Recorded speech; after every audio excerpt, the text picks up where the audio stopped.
Assalamualaikum warahmatullahi wabarakatuh. Sebelumnya perkenalkan saya Diamesya Afifah, NIM 211093 2019. Pada kesempatan kali ini saya akan membuat video terkait pembahasan tugas besar mata kuliah pemodelan sistem, yang dimana studi kasus yang saya angkat yaitu dari berita yang berjudul Motor Listrik Subsidi Sepi Peminat, Baru Laku 8 ribuan dari target 200 ribu. Berita ini dikutip dari Detik Finance, di mana beritanya diupload pada 14 November 2023.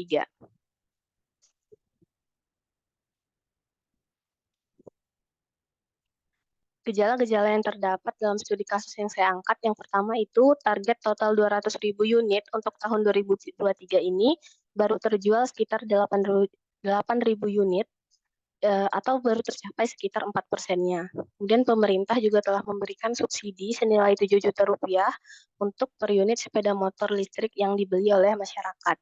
Minat sepeda motor listrik terbilang cukup rendah disebabkan karena syarat penerima subsidinya yang terlalu ketat. Kemudian berdasarkan data Sisapira, total itu ada 5.978 orang yang tengah melakukan proses pendaftaran, 1.994 yang telah terverifikasi dan 4.148-nya lagi itu telah tersalurkan. Pemerintah bersama perusahaan juga sudah berusaha untuk menurunkan biaya produksi sepeda motor listrik untuk menekan harga. Selanjutnya ini adalah stakeholder atau pemangku kepentingan. Jadi untuk pemangku kepentingan sendiri itu yang pertama ada problem owner, di mana problem owner-nya adalah pemerintah dan perusahaan. Untuk pemerintah sendiri itu di bagian Kementerian Perindustrian, dan untuk perusahaan itu terkait pada bagian produksi. Selanjutnya ada problem customer, yaitu masyarakat, di mana masyarakat ini yang akan nantinya merasakan akibat dari pengambilan solusi yang dilakukan oleh problem owner. Selanjutnya ada problem user, di sini adalah pejabat pemerintah, terutama di bidang Kementerian Perindustrian, dan di bagian perusahaan, di bagian produksi, jika nantinya solusi yang diambil adalah dengan menekan harga produksi sepeda motor listrik itu sendiri. Selanjutnya ada problem solver. Di sini yang berperan sebagai solvernya adalah pemerintah karena dia berperan untuk memberikan subsidi, dan perusahaan terutama di bagian produksi. Berdasarkan studi kasus yang saya ambil, dapat disimpulkan untuk rumusan masalah sendiri itu adalah alternatif jumlah produksi yang memberikan biaya produksi paling minimum, tapi dapat memenuhi permintaan pasar dengan mempertimbangkan kapasitas-kapasitas yang dimiliki oleh perusahaan itu sendiri. Jadi di sini nanti biaya produksi minimum akan menyebabkan harga pokok produksi dan harga pokok penjualan itu bernilai minimum juga. Berikut ditampilkan rich picture diagram, di mana pada diagram ini ditampilkan gejala-gejala yang sebelumnya sudah saya bahas, kemudian juga ditampilkan stakeholder atau pemangku kepentingan yang sudah saya bahas juga sebelumnya. Berikut adalah elemen struktur, dan terdapat ada 9 elemen struktur di sini, yaitu program motor listrik subsidi, pemerintah, target penjualan 2023, masyarakat, peminatan terhadap sepeda motor listrik yang rendah, syarat penerima subsidi pembelian motor listrik, peningkatan minat motor listrik, KTP dan NIK, kemudian data Sisapira sendiri. Selanjutnya adalah elemen proses. Pada studi kasus ini terdapat 3 elemen proses. Yang pertama itu pemerintah telah menggelontorkan dana subsidi senilai 7 juta untuk per unit sepeda motor listrik. Kemudian pemerintah juga sudah merevisi syarat penerima subsidi pembelian motor listrik. Dan ketiga adalah pemerintah membuat aturan terkait sistem pembelian berdasarkan NIK pada KTP masyarakat.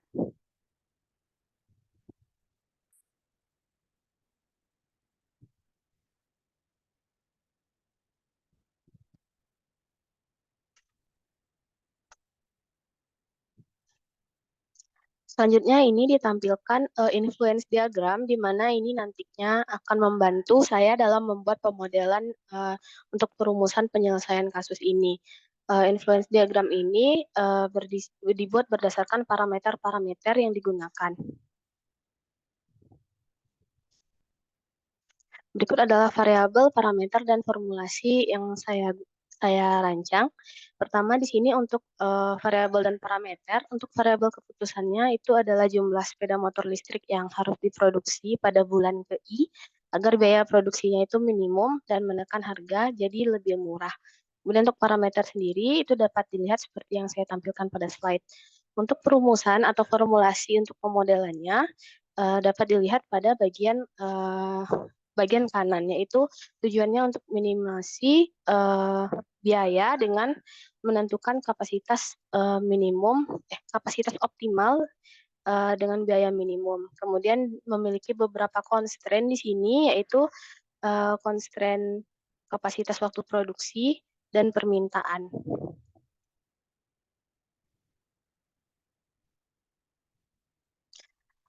Sebuah pemodelan itu bisa digunakan jika sudah terbukti secara benar atau sudah terverifikasi. Nah, untuk memverifikasi ini dilakukan beberapa pengujian. Pada studi kasus kali ini saya melakukan 2 buah pengujian.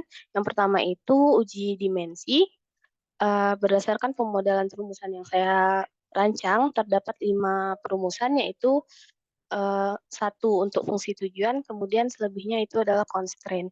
Nah, setelah dilakukan uji dimensi, seperti yang saya tampilkan pada slide, setiap perumusan yang saya rancang itu sudah memiliki dimensi yang seimbang antara eee, sebelah kiri dan sebelah kanannya itu sudah seimbang memiliki satuan yang sama. Selanjutnya adalah uji titik ekstrim. Pengujian titik ekstrim yang saya lakukan itu terbagi atas 2, yaitu dengan menginputkan data minimum bernilai 0 dan menginputkan data bernilai besar.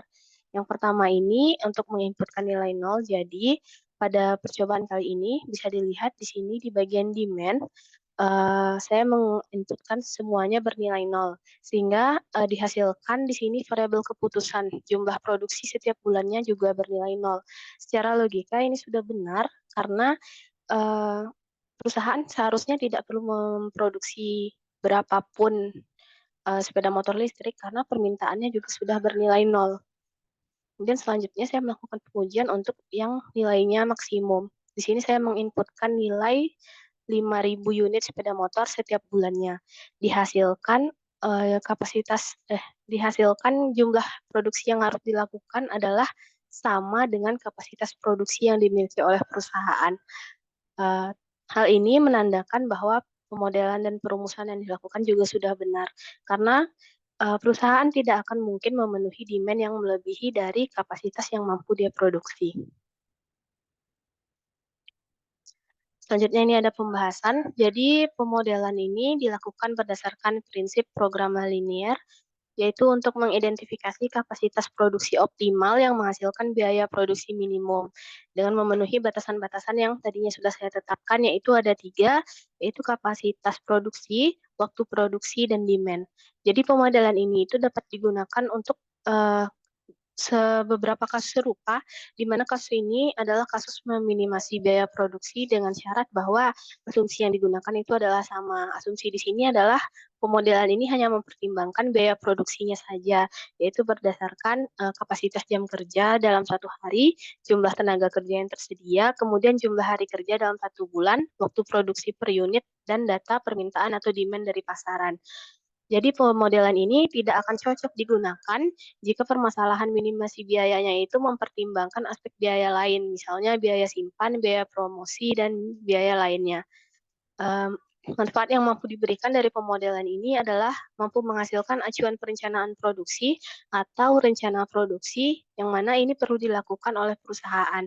Kemudian pemodelan ini juga cenderung bisa menyesuaikan dengan kebutuhan pengguna, misalnya saat permintaan dari pasar yang bersifat fluktuatif atau jumlah kapasitas yang tidak tetap dari perusahaan itu sendiri. Mungkin sekian untuk video saya kali ini. Lebih dan kurangnya saya minta maaf. Saya tutup. Wassalamualaikum warahmatullahi wabarakatuh.